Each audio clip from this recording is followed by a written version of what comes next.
அஸ்ஸலாமு அலைக்கும் வரஹ்மத்துல்லாஹி வபரகாத்துஹு. அல்ஹம்துலில்லாஹி ரப்பில் ஆலமீன் வஸ்ஸலாத்து வஸ்ஸலாமு அலா ரசூலில்லாஹி வ ஆலிஹி வ ஸஹ்பிஹி அஜ்மஈன். கண்ணியத்திற்குரிய எல்லாம் வல்ல அல்லாஹுவின் நல்லடியார்களே, அல்லாஹுடைய பேரருளால் ஃபஜருடைய தொழுகையை ஜமாத்தோடு நிறைவேற்றிவிட்டு அல்லாஹுடைய ஆலயத்தில் நாம் அனைவரும் ஒன்று திரண்டு இருக்கிறோம். இந்த தருணத்தில் தொடர்ச்சியாக தவறாக புரிந்து கொள்ளப்பட்ட நபிமொழிகள் என்ற தலைப்பில் நாம் இதுவரை 3 செய்திகளை பார்த்து 4வது ஹதீஸை பார்க்க இருக்கிறோம். நாம் இன்றைக்கு பார்க்கக்கூடிய செய்தி பள்ளிவாசலில் நாம் பேணக்கூடிய ஒழுக்கம் தொடர்பாக நபிகள் நாயகம் ஸல்லல்லாஹு அலைஹி வஸல்லம் அவர்கள் ஏராளமான ஒழுக்கங்களை நமக்கு கற்றுத் தந்திருக்கிறார்கள். பள்ளிக்குள் ஒருவர் நுழைகிறார் என்றால் பிரார்த்தனையோடு நுழைவதில் இருந்து இங்கு எதையெல்லாம் செய்யலாம், எதையெல்லாம் செய்யக்கூடாது, எப்படி நாம் பள்ளியில் நடந்து கொள்ள வேண்டும் என்ற பல தகவல்களை நபிகள் நாயகம் ஸல்லல்லாஹு அலைஹி வஸல்லம் அவர்கள் நமக்கு சொல்லி தந்திருக்கிறார்கள். அதில் குறிப்பாக ஒரு செய்திதான் அல்லாஹுடைய தூதர் அவர்கள் சொன்னார்கள், பள்ளிவாசலில் நீங்கள் வியாபாரம் பேசாதீர்கள். பள்ளிக்குள் நீங்கள் நுழைந்து விடுவீர்களே ஆனால் இங்கு பொருட்களை வாங்குவதை குறித்தோ பொருட்களை விற்பதை குறித்தோ அந்த வியாபாரத்தில் நீங்கள் ஈடுபடாதீர்கள். வியாபார பேச்சு என்பது வேறு, வியாபாரம் செய்வது என்பது வேறு. அல்லாஹுடைய தூதர் அவர்கள் வியாபார பேச்சில் ஈடுபடாதுன்னு சொல்லலை, வியாபாரம் செய்யாதீர்கள். நபி அவர்கள் சொல்லுகிறார்கள், உங்களில் யாராவது பள்ளிவாசலில் வியாபாரம் செய்பவர்களை நீங்கள் பார்த்தால் அல்லாஹ் உங்கள் வியாபாரத்தை அழிக்கட்டும், நாசமாக்கட்டும் என்று அவருக்கு எதிராக நீங்கள் பிரார்த்தனை செய்யுங்கள், அவருக்கு எதிராக அவரை பார்த்து நீங்கள் சொல்லுங்கள் என்று அல்லாஹுடைய தூதர் அவர்கள் சொன்னார்கள். அப்படி ஒருவர் நம்மை பார்த்து சொல்வாரே ஆனால் நம்ம அவருக்கு மேலே குற்றம் பிடிக்க முடியாது. அவர் நபியினுடைய வார்த்தையைத்தான் நம்மிடத்தில் பேசுகிறார். அப்போ அதனால் அல்லாஹ் நம்முடைய வியாபாரத்தினுடைய அபிவிருத்தியை, வியாபாரத்தினுடைய பரக்கத்தை அல்லாஹ் எடுத்து விடுவான், பறித்து விடுவான் என்று நபிகள் நாயகம் ஸல்லல்லாஹு அலைஹி வஸல்லம் அவர்கள் சொல்லி இருக்கிறார்கள். இப்போ வியாபாரம் செய்வது என்பது நாம் நம்முடைய பொருளை கொண்டு வந்து அதனுடைய தரத்தை இங்கே சொல்லி இந்த பொருளை வாங்கிக்கோங்க, ரொம்ப நல்ல பொருள் என்று மக்கள் மத்தியில் விளம்பரப்படுத்துவது தான் வியாபாரம். அப்போ அந்த வியாபாரத்தை ஒருவர் செய்து விடக்கூடாது.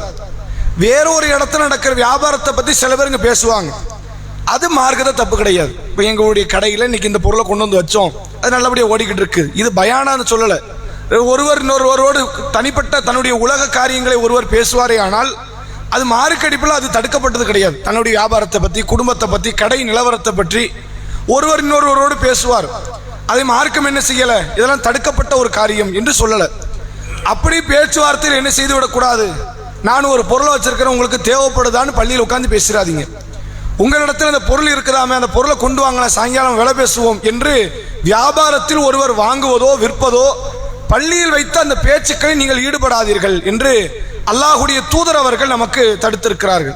இப்போ இது எப்படி தடுக்கப்பட்டதோ அது போன்ற இன்னொரு காரியம்தான். அதை நாம் நிறைய பேர் தவறாக சில மக்கள் புரிந்து வைத்திருக்கிறார்கள். ஒரு சில பேருக்கு இந்த செய்தியே கூட தெரியாமல் கூட இருக்கலாம்.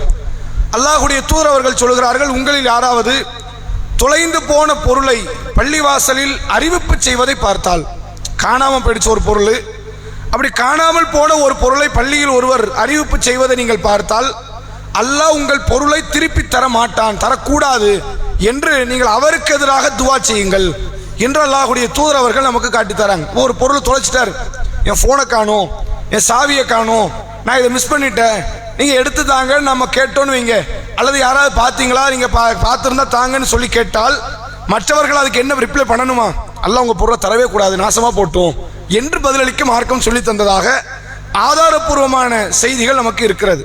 இப்போ இதை வைத்துக்கொண்டு சில மக்கள் புரியக்கூடியது என்ன, எந்த பொருளுமே தொலைக்கக்கூடாது, தொலைச்சிட்டு என்ன பண்ணிடக்கூடாது, அதை அப்படி மறந்துடணும், பைத்துல் மாலுக்கு கொடுக்கப்பட்ட மாதிரி. இந்த மாற்று மதத்தவங்களாம் சில பேர் தங்கள் கோயில்களில் எழுதி போட்டிருப்பாங்க, உண்டியலில் விழும் அனைத்தும் யாருக்கு சொந்தம், கடவுளுக்குத்தான் சொந்தம் என்று எழுதி போட்டிருக்கிற மாதிரி. தவறுதலாக விழுந்துட்டா கூட யாருக்கு தான் சொந்தமாயிரும், கடவுளுக்கு சொந்தம் என்று அவர்கள் எப்படி எழுதி வைத்திருப்பார்களோ அது மாதிரி ஒரு கருத்தாக இங்கே என்ன பேசப்படுது, பள்ளியில் ஒரு பொருளை தொலைச்சிட்டீங்கன்னா முடிஞ்சு போச்சு, அதுவா உங்க கண்ணில் கிடைச்சா எடுத்துட்டு போங்க, அப்படி கிடைக்கலன்னா இங்கே வாயை திறந்து கட்டக்கூடாது, என் ஃபோனை காணும், நான் அதை விட்டுட்டு போனேன், இதை விட்டுட்டு போனேன், அதனால் அந்த பொருளை பார்த்தீங்கன்னா எடுத்தாங்க என்று கேட்கக்கூடாது என்று அந்த ஹதீஸை வைத்து தவறாக பல மக்கள் விளக்கம் புரிந்து வைத்திருக்கிறார்கள். உண்மையில அதை பற்றி பேசலை, இங்கே தொலைஞ்ச பொருள் இங்கே தானே கேட்கணும், இங்கே நான் ஃபோனை வச்சுட்டு போயிட்டேன், மறதியில் ஒரு பொருளை வைத்து விட்டோம், நீங்கள் வைத்து விட்டீர்கள் அல்லது நான் வைத்து விட்டேன். அப்போ திரும்பி இந்த பொருளை கேட்கணும், எங்கே போய் கேட்கணும்? இங்கே தொலைச்சதை வேற ஒரு பகுதியில் போய் கேட்க முடியுமா? அப்போ மார்க்கம் இங்கு தொலைத்ததை வேற ஒரு இடத்துல கேட்க சொல்லலை. ரசூல்லாவே வந்து இங்கே விட்டுட்டு போன பொருளை மறுபடியும் வந்து தேடி வந்து எடுத்திருக்கிறாங்க. அல்லாஹ்வுடைய தூதர் அவர்கள் வீட்டில் இருக்கிறாங்க. அப்போ ஆயிஷா ரலியல்லாஹு அன்ஹாவை அழைக்கிறாங்க. ஆயிஷாவினுடைய மேலாடை பள்ளியில் இருக்கு, போய் எடுத்துட்டு வா அப்படின்னு அனுப்புறாங்க. அப்போ ஆயிஷா அம்மையார் சொல்கிறார்கள், அல்லாஹ்வுடைய தூதரே, நான் மாதவிலக்கு பெண். நபி அவர்கள் சொன்னார்கள், மாதவிலக்கு என்பது எதுல கிடையாது, கையில கிடையாது, நீ போய் எடுத்துட்டு வா என்று அல்லாஹ்வுடைய தூதர் அவர்கள் காட்டி தந்தார்கள் என்ற செய்தியை பார்க்க முடியுது. அப்ப நாம விட்டுட்டு வந்த பொருளை பள்ளியில் வந்து தேடுவது தவறு கிடையாது. பள்ளியில வந்து ஒருத்தர் அறிவு பண்ற என் பொருளை காண நீங்க எடுத்தாங்க அப்படின்னு சொல்வது அறிவிப்பு செய்வது ஒரு தவறு கிடையாது. அப்ப உண்மையிலே ரசூலா அதில் எதை தடுக்கிறாங்க அப்படின்னா, வேற ஒரு இடத்தை தொலைச்சதை இங்க கொண்டு வந்து அறிவு பண்ணாதீங்க. எங்கேயோ நீங்க தொலைச்சிருப்பீங்க, எங்கேயோ தொலைத்த ஒரு பொருளை என்ன செய்வார்கள் என்றால், நபியினுடைய காலத்தில் கூட்டம் கூடும் இடத்துல எல்லாம் வந்து அறிவிப்பு செய்வார்கள். எங்கெல்லாம் கூட்டம் கூடுறாங்க, என் பொருளை காணும், நான் என் பொருளை மிஸ் பண்ணிட்டேன், நீங்க பாத்தீங்கன்னா அடையாளம் பார்த்தீங்கன்னா எடுத்துட்டாங்க அப்படின்னு சொல்லி எங்கெல்லாம் கூட்டம் கூடுவார்களோ அந்த இடத்துல எல்லாம் சென்று அறிவிப்பு செய்வார்கள். அப்படி அந்த இடம் மாறி பள்ளிவாசலில் வந்து அறிவிப்பு செய்துவிடக் கூடாது என்பதற்காக நபி அவர்கள் சொல்கிறார்கள், வேற எங்கேயாவது ஒரு பொருளை நீங்க தொலைத்திருப்பீர்கள், வேறு எங்கோ தொலைத்த பொருளை பள்ளியில் வந்து தேடாதீர்கள். பள்ளியில் வந்து என்ன செய்யக்கூடாது, அதுக்காக நீங்கள் அறிவிப்பு செய்து மக்களை தேட சொல்லி மக்களிடத்தில் அது குறித்து செய்திகளை நீங்கள் பரப்புவது என்பது பள்ளியில் நீங்கள் பயன்படுத்தி விடாதீர்கள். வேற இடத்துல தொலைச்சா நீங்கள் மற்ற மக்களிடத்தில் சொல்லி அந்த பொருளை நீங்கள் தேடிக்கொள்ளுங்கள். பள்ளியில் அதற்கு கூட நீங்கள் அறிவிப்பு செய்து விடாதீர்கள் என்று அல்லாஹ்வுடைய தூதர் அவர்கள் தடுத்தார்கள். அப்ப பள்ளியில தொலைச்ச பொருளை பள்ளியில் தேடக்கூடாதுன்னு சொல்லல, பள்ளியில தொலைத்த பொருளை பள்ளியில தான் தேட முடியும், வேற எங்க தேட முடியும்? இங்க தான் நான் ஒரு பொருளை வச்சுட்டு போய் நான் மிஸ் ஆயிடுச்சு பாத்தீங்களான்னு கேட்பது மார்க்கடிப்பில் என்ன கிடையாது, தவறான ஒரு செயல் கிடையாது என்பதை புரிந்து கொள்ள முடிகிறது. அப்ப வியாபாரம் என்பது வியாபார ரீதியான பேச்சுக்களை பேசிக்கலாம். நாம வந்து நான் இந்த வியாபாரம் பண்ணிக்கிட்டு இருக்கிறேன் அப்படின்னு ஒருத்தர் தன்னுடைய நண்பரோடு உட்கார்ந்து பேசி கொண்டிருக்கிறாரு, இன்னைக்கு கொஞ்சம் நஷ்டமாயிடுச்சு, இன்னைக்கு கொஞ்சம் கடையை திறக்கல அப்படின்னு தன்னுடைய வியாபார ரீதியான பேச்சை பேசுவது தவறு கிடையாது. நான் இந்த பொருளை வச்சிருக்கிறேன், உங்களுக்கு வேணுமா, வேற யாருக்காவது தேவைப்படுதா என்று வியாபார பொருட்களை கொண்டு வந்து பள்ளியில் விற்பது மார்க்க அடிப்படையில் தவறானது, அது பரக்கத்தை பறிக்கும் என்று அல்லாஹ்வுடைய தூதர் அவர்கள் சொல்லியிருக்கிறார்கள். அதுபோன்று வேறு எங்கோ தொலைந்த ஒரு பொருளை பள்ளியில் வந்து தேடாதீர்கள். பள்ளியில் வந்து அதுக்குன்னு அறிவிப்பு செய்து மக்களிடத்தில் அந்த தகவலை சொல்லி அப்படி நீங்கள் உங்கள் பொருளை தேடாதீர்கள். வேற ஏதாவது இடத்த தொலைச்சிங்கன்னா வெளியிலே தேடிக்கங்க.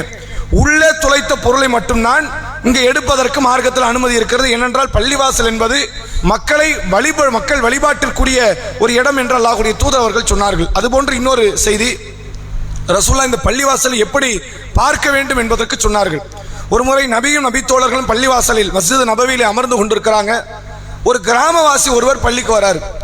அவர் முஸ்லிமான மனிதர், காஃபிர் கிடையாது, ஒரு முஸ்லிமான மனிதர். ஆனால் காட்டரபிகளை பொறுத்தவரை எப்படி நடந்து கொள்ள வேண்டும் என்கிற நாகரிகம் கிடையாது. முதல்ல மதீனாவாசிகளுக்கு முதல்ல கிடையாது, மக்காவாசிகள் கிடையாது. ரசூலுல்லாஹ் வந்து அந்த பாடத்தை சொல்லி கொடுக்கிறாங்க. நபி அவர்கள் வரவில்லை என்றால், இஸ்லாம் வரவில்லை என்றால், இன்னைக்கு அரபியர்கள் இன்னைக்கு வரைக்கும் காட்டரபிகளாக தான் இருந்திருப்பாங்க. அந்த நாகரிகம் என்றால் என்னன்னு தெரியாது.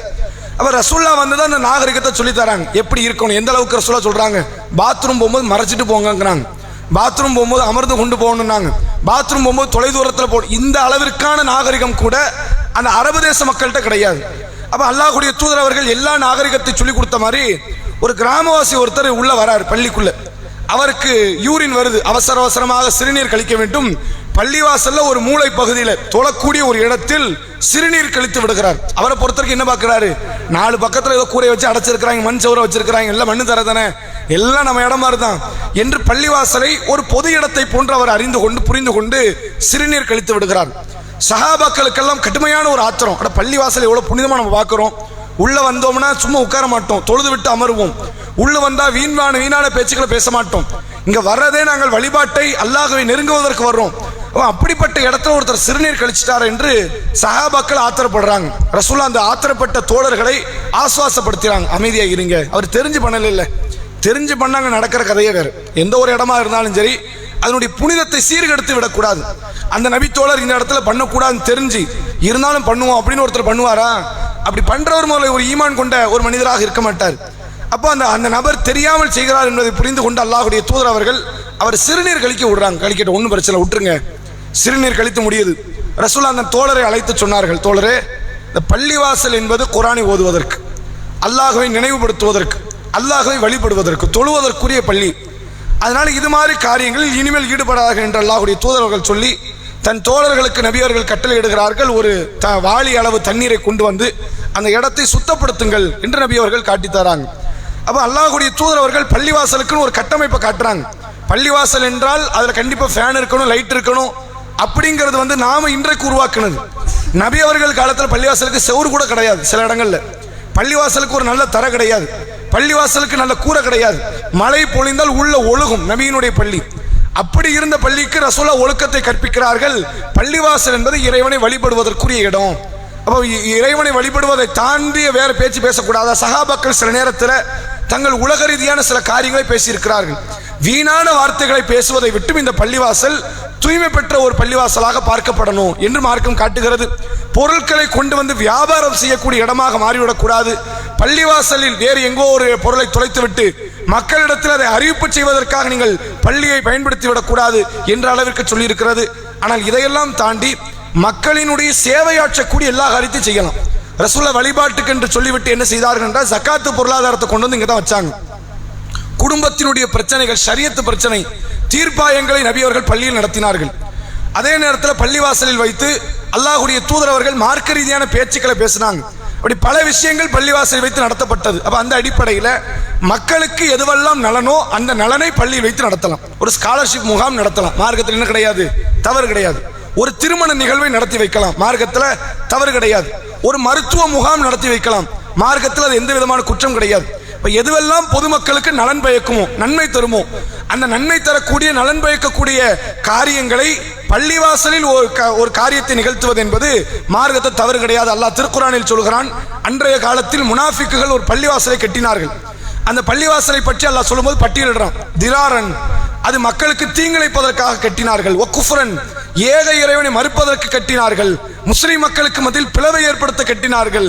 அதே நேரத்தில் அல்லாஹ்வுடைய ரசூலோடு போரிட்டவர்களுக்கு புகலிடமாக கட்டினார்கள் அப்படின்னு அல்லாஹ் 4 காரியத்தை சொல்றான்.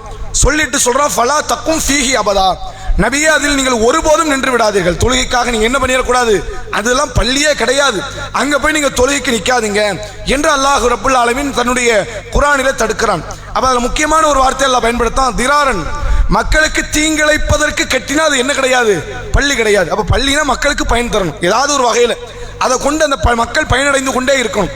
அப்படிப்பட்ட ஒரு இடமாகத்தான் இறைவன் இந்த வழிபாட்டு தலத்தை உருவாக்கி இருக்கிறான். அப்ப இந்த வழிபாட்டு தலத்திற்குரிய முக்கியத்துவத்தை உணர்ந்து அதனுடைய ஒழுக்கத்தை கடைபிடிக்கக்கூடிய நன்மக்களாக நாம் இருக்க வேண்டும். வல்ல இறைவன் நம் அனைவருக்கும் அதற்குரிய தௌஃபீக்கை தந்தருள்வான். மாதவிடாய் பெண்கள் வந்து ஒரு பொருளை எடுத்துட்டு போற தப்பு கிடையாது. மாதவிலக்கு பெண்கள் என்பவர்கள் பள்ளிக்கூட வரக்கூடாது, அது மார்க்கத்தினுடைய சட்டம். ஆனால் ஆரம்ப காலத்தில் இருந்தே அறிஞர்களுக்கு மத்தியில் கருத்து வேறுபாடு இருக்குது.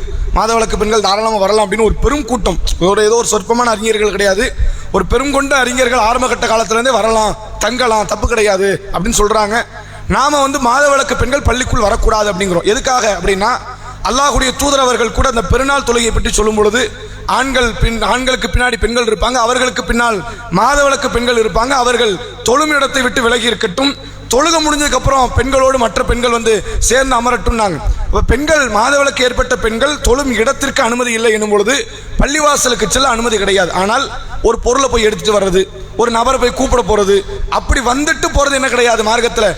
பாதையால் அதை கடந்து செல்வது என்பது குளிப்பு கடமையான ஆண்கள் பெண்களாக இருந்தாலும் சரி, மாதவிலக்கு ஏற்பட்ட பெண்களாக இருந்தாலும் சரி, வந்து ஒரு பொருளை எடுத்துட்டு போறது, ஒரு நபரை கூட்டு போறது, இது மாதிரியான காரியங்களில் எந்த விதமான ஒரு தடையும் கிடையாது. அஸ்ஸலாமு அலைக்கும் வரஹ்மத்துல்லாஹி வபரகாத்துஹு.